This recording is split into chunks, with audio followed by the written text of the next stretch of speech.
Hello everyone, stuni ni khun zong kichat tizat ta le mu thelo lhagao kidang camera footage sa kona aniki mudo ho su anave khom hiutin ana sai khom kitau hite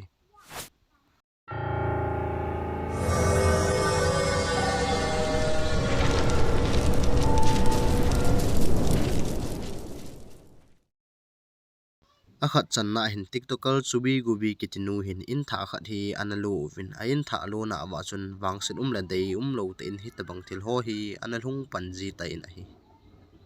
Our cat just walked away from me, and I felt like she knew it was coming.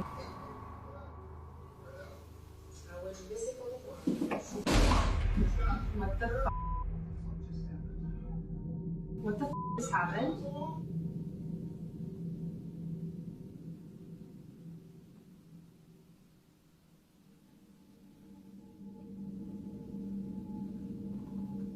Hello? Hilaya hin amanun jong drinks ton la TV vet chu akomin a hila amyang cha hi akoma konin hin anapot doin he chun amai lama thil ki koi chu asamin ahung khel in chule kidang tin CCTV camera jong hi amai ahung khei tha in a hi chubi gubi jong ai na thil su chandan chu ama jong analung dong the jengin jan khat hi ama le aloi pa jong hi ai mut pet hanin hin he tabang ti zat ta thil hi analung ki nin a hi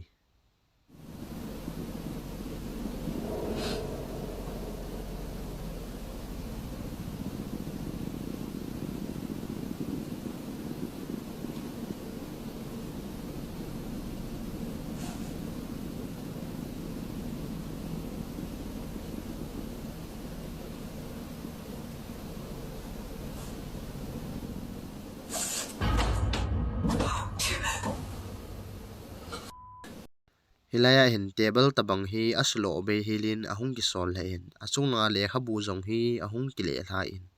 amani nu pa jong a husan ginin chun ahung khang do hanin a hin ipithil su hamti chu hi chi a footage anung vet han ka sin ana he han poi chule tubi aji pa hin tubi za hin aina thil su ho hi na zo na nal na se he tin hin ana ta san pi pu in nikhat hi basement ti chu in nui lama kunin hin tubi hin thil git la gol git ho hi a hin za in aman jong aji pa chu akawin aga vehan tain a hi la hi tabang dei lo ta thil hi ana hlongin a hi Can you explain that? That's why I'm tired. It's a basement. What's that?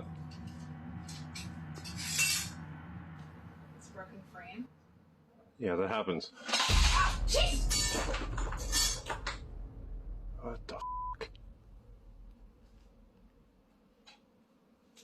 Okay, we need to go. Go. Well, where? Go upstairs. Go upstairs. Gee, go upstairs. Go upstairs. Go upstairs. Go upstairs. Let's go. Go upstairs. tun bang hin chuwi gubi aji pain jong amit te in amota in amasang lai ta hin mit mu sangin thil ho hi achamin a khil hain a ke tor le zengin a hi chuin amani nu pa jong ki chati in upstairs lama chun ana to thei tho hanin a hi nang gelin chubi gubi te ni nu pa ina hin ipilhaga hui chenga hui si hin te na ti em lungdon ta a hi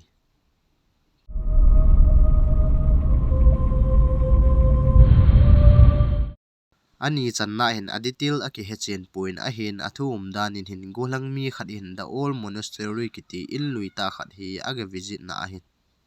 aman jong video record anabolin a hi le thilam dang ta khat hi ana record do khain a hi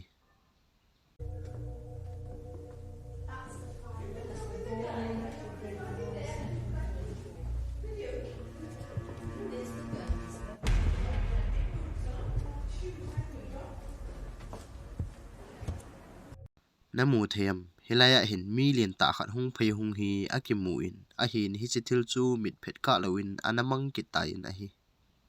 ama pa in jong ape nin hin ima het le mu in ananei pu in anunga ama in jong a video footage a check na ko na bo amu do thu a hi nangin hilaya ki mu mi hi ipil hagau hin te na ti em ole masang lai milin ana cheng ho hagau chu a record do kha a hi dem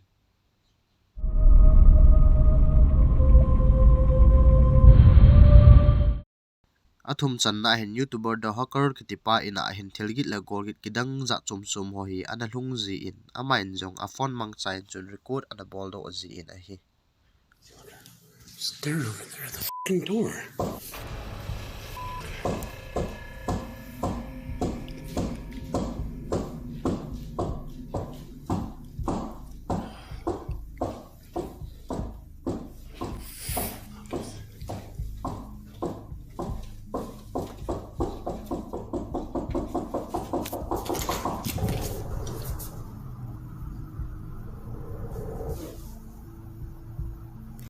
helaya hin ain kot hi ahung ki kyu zikin ama jong achi phen in kot chu aga hongin a hi le polama asun ima mu theding jong hi anum kit pu in a hi ni khat hi ama in jong amek cham chan chu video record an bolin lim an la le na hi le hila chun ki chat ta thilam dang ta khat hi an record do khai na hi Meow. What? Where are you going in there? This is random.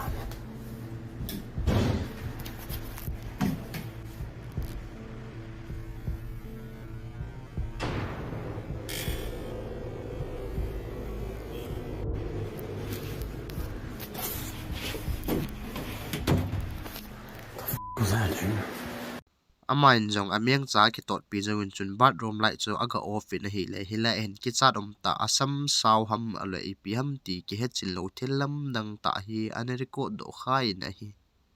chule hi thil hi ama pa hin ape ni hin ima mu do le head do in ana nei point anunga ama in jong a footage anung chenga bo ana head do hi hi cha ko nin chun aman jong mu theilo lhagao ho hi mu thea amna dingin chun camera ho chu hoi diwin ana fit tai na hi le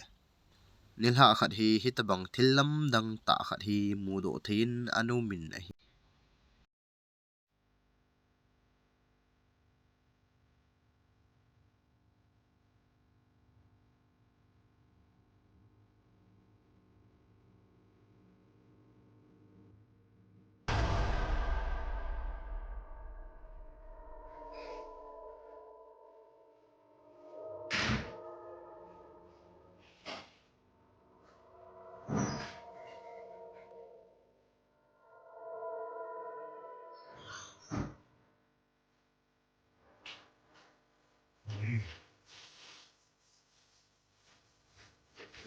So we're looking. Phone's dying. I'm just gonna have to unplug. hilai in sunga koima am lo pe ni thin kidang te in sunga mi khat awale hi akimu the in a hi chule ama pa in jong in sungla chu hoi diwin aga check le na hi le ima mu the ding jong hi aum pu in a hi achutia hile hila ki mu mi hi ipil hagao a hi te dem ep chu hin tinati em nangin dalungel common laman si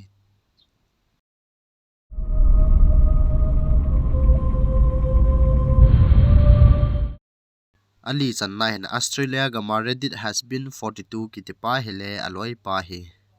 zan khat gam no ya aphaiba han na hin ipi hi ki hello ki chat ta thil khat hi anemu do hanin a hi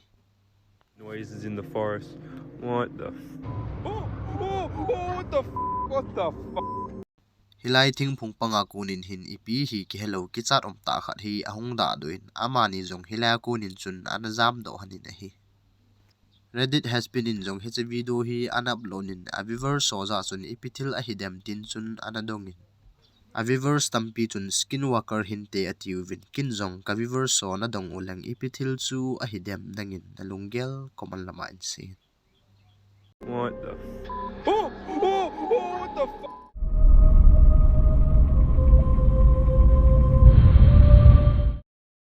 anga channa hin the Menger hotel kiti hi hotel ki sei gim nei khat a hi in hichi the Menger hotel he 1859 koma chu ani ke sa hi chule hichi hotel hi masanglai galeto lai in jong hospital in ani ke mangin a hi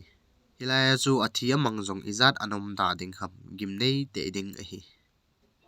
2009 kumin chun hotel guest Ricky Garcia kitinu chun hotel hoina ho chu video anala le in a hi le hilaya chun thil khat hi an record do khai in a hi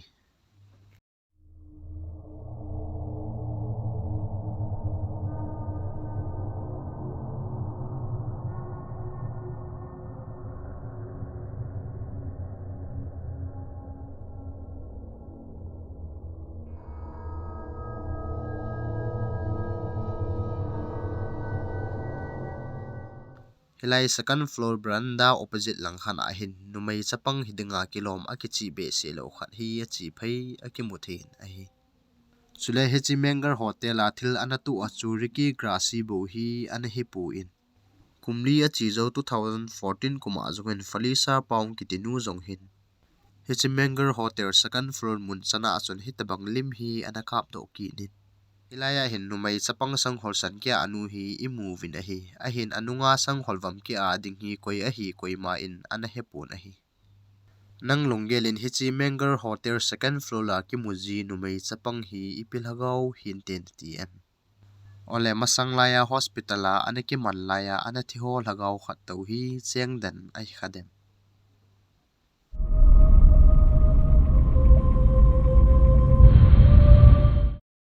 Agup channa hin South Korea gama ko na YouTuber do so Michael kitipa hin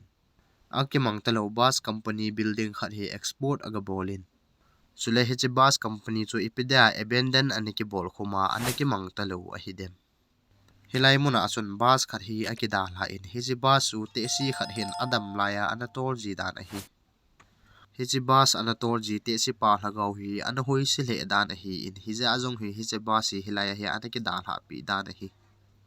YouTuber di ko in jong agro pro mangchan chon export ana bolin a hi le hitabang thil ho hi ana tu in a hi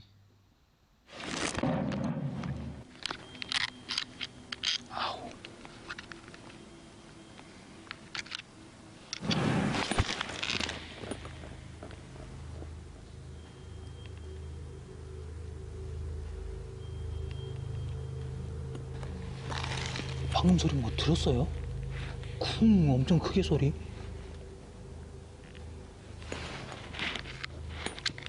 aman jong hilaya athil ho asu tu pe nin hin anung lam a hin golgin khat hi a hin za in a hin a ke heilen hi le ima mu thei pu in ama in jong building sunglang chu hoi diwin mun tin chu export aga bol le na hi le ima mu thei ding hi ananei pu in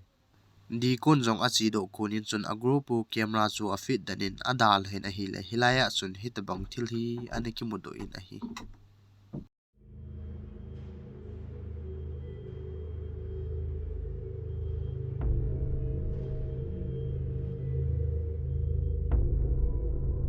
Hilaya hin hoitan veleu chun akichi be se lo mi khat hi ba sa kunin hin ahung pot do in achi phe na hi ajing na lai in jong ama in agu pro camera chu hi chalai mun ma chun hoi diwin atung ki din adal ha in a hi le hilaya jong chun hitabang thilam dang ta hi aniki modo in a hi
apat na hin ba sunga hin mi khat acha lo hi akimui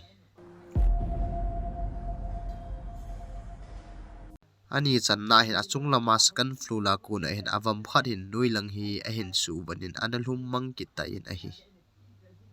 hilaya ki mujil hagau hi hichi bas anatol ji pa te si pu pa hagau su ki mu a hi dem ole thildang ipi gin mo theiding nan hem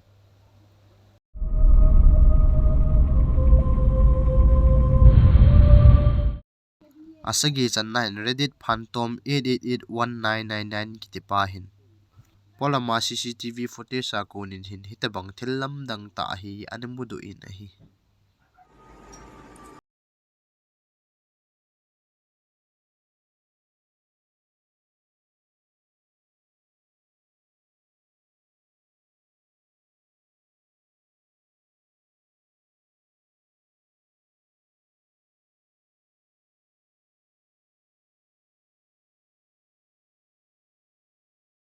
laya hin veo le hen leisit mi hem to ki lo lo hil ni hi ahung phei hungin alam zot dan han jong hi veo le hen keng li in lam azot hanin alim amel han jong hi kichat ti zat mel apu hanin a hi Reddit pento min jong hi chi anamu do su ati na zal he jegin alung zong anadongin a hi nangin la ipithil hi CCTV hin ani capture kha hin te na tim ole mu thelu lhagao zana wa le ho hi ani capture do kha a hi jeng dem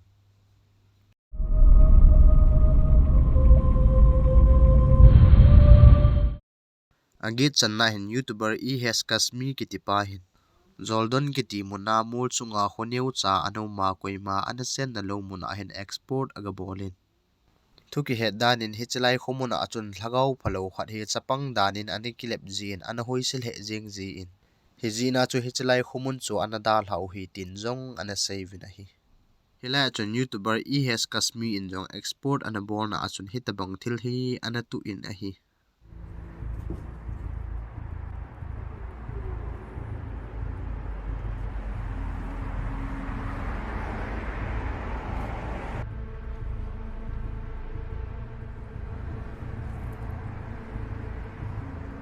بسم الله الرحمن الرحيم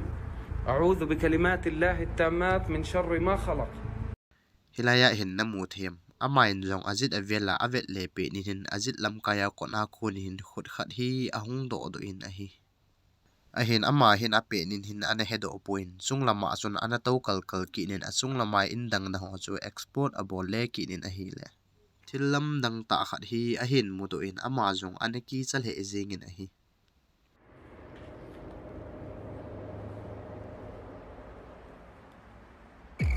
بسم الله الرحمن الرحيم بسم الله الرحمن الرحيم بسم الله الرحمن الرحيم بسم الله الرحمن الرحيم بسم الله الرحمن الرحيم aman jong a camera hi selfie munin a koi na hi le anung lama window aku nin chun chapang khat hen anavat chu a hin mu do in suin ama jong a hlei phein hi chelai chapang pa hung da do na mun chu aga ve na hi le ima mu theiding jong hi anom kit pon a hi hela kunin chun ama in jong hi chi khomi te in anasai lhagau phalo khat chapanga ki le ma lang ji chu hi te di he tin chun ata sanin a hi nangin la himong nan te na tim ole thildang ipi gin mo theiding na neyam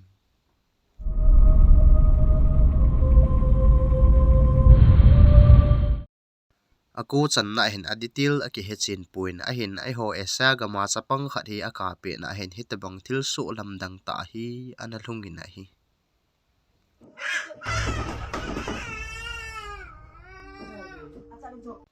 hilaya hin lai hi achamin ahung ki thatin chapang pa ke hi ipm khat hin anung kaya ama hi ki chata ahung zam danin hun akilangin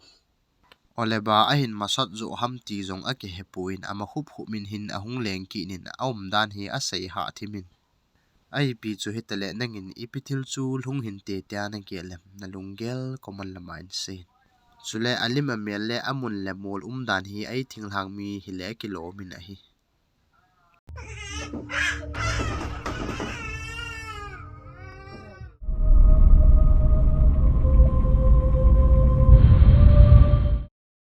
asom channa hen northern paranormal team UK kiti loi ho hin Blackpool England mona in ke sei kim nei ta khat hi export ana bol vin a hi le hila achun hitabang thilam dang ta khat hi ane record do vin a hi We're back. Stuck on two of the K2 meter. K2, what was Yeah, that? I've got Jeb behind us doing the K2 and he's got a couple of lights on it, you know, so we don't know. Yeah. Yeah, all we can do is just keep Yeah, going so past around. and say, whoa! What the hell? Did I just see something or am I imagining it? I don't know, let's go. What the hell? I don't know. It was, to me it looked like a face, Dave. I thought I saw ala ava David kitipa hin aki heile na hin kidang tin kot lewang ki ka asun mai chang khat hi anamu in just keep going past and say, whoa! What the hell? amon jong kot binglang chu ave vin room sungla jong chu hoi diwin aga check vin hi le ima mu theiding hi aum kit pu in a hi nangin hilaya mai chang ki mu hi ipithil chu hin te na ti em lungdon umta hi chule loi te ho tu ne adingin hin hi chanin akichai tai tu chung hi damlo sa sa ke hin se hi in na hon jong ni ne he them pi do le ngai lut na nei ta like subscribe sil ni bol pi ding win ke hin te me video thale anaki mukit taw hi te